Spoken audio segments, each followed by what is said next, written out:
Hi guys, माझ्या चॅनलमध्ये तुमचं स्वागत आहे। आज आपण बनवूया छान कुरकुरीत कोथिंबीरच्या वड्या। तर त्याच्यासाठी मी दोन जुड्या कोथिंबीरच्या बारीक चिरून स्वच्छ धुवून घेतलेल्या आहेत आणि त्याच्यामध्ये आपण आता बेसन 2 वाट्या घेतलेल्या आहेत, ते आपण टाकूया। आणखी हे तांदळाचं पीठ आहे, अर्धी वाटी तांदळाचं पीठ घेतलेलं आहे, ते पण त्याच्यामध्ये टाकून घेऊया। आणखीन इथे आहे, हे आपण घरीच बनवलेलं आहे, बाहेरची अद्रक लसूण पेस्ट घेतलेली नाही आहे। त्याच्या दोन चम्मच टाकूया अद्रक आणि लसूण आणि मिरची त्याची पेस्ट आहे। आणि इथे गूळ आणि चिंचेचं पाणी 2 चम्मच घेतलेलं आहे। 1 चम्मच मोठावाला मीठ घेतलेलं आहे, अर्धा चम्मच हळद आणि अर्धा चम्मच धनिया पावडर आणि हा गरम मसाला 1 चम्मच आणि हे 2 चमचे आमचा घरी बनवलेला घाटी मसाला घेतलेला आहे आणि हे सफेद तीळ घेतलेले आहेत 2 मोठे चमचे। हे सगळं आपण ह्याच्यामध्ये टाकूया आणि आता हे मिक्स करून घेऊया।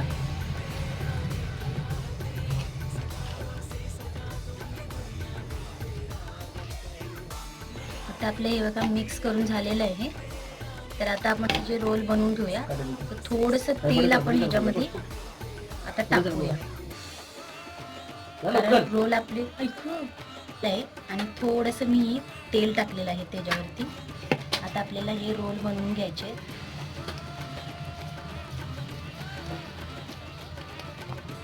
गोल गोल रोल बनवूया।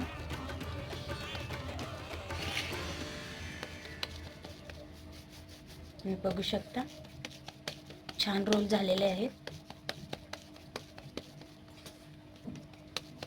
आता आपण हे चाळणीमध्ये ठेवायचे।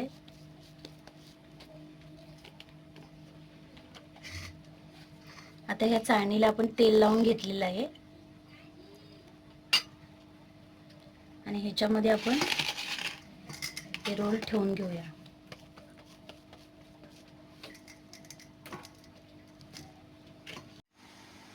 आता आपण हे पाणी ठेवलेलं गरम झालेलं आहे, त्याच्यावरती आपण हे चाळण ठेवूया,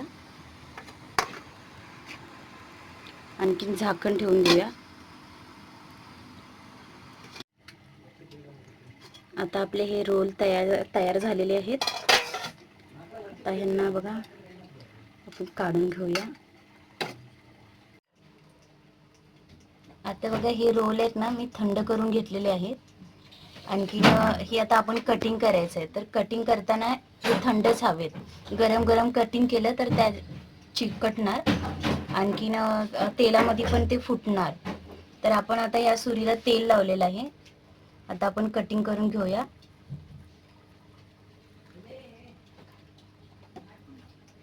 तुम्ही बघू शकता मस्त कटिंग होत आहेत।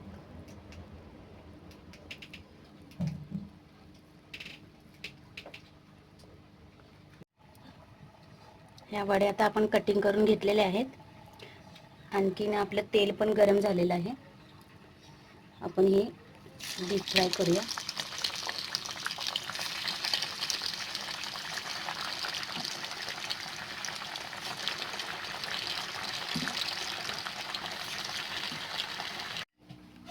आपण थोडी टेस्ट करून बघूया। वाव, 1 नंबर, एकदम कुरकुरीत झालेले आहे। तर तुम्ही पण अशा घरी बनवू शकता। तर लाईक करा, शेअर करा आणि सबस्क्राईब करा।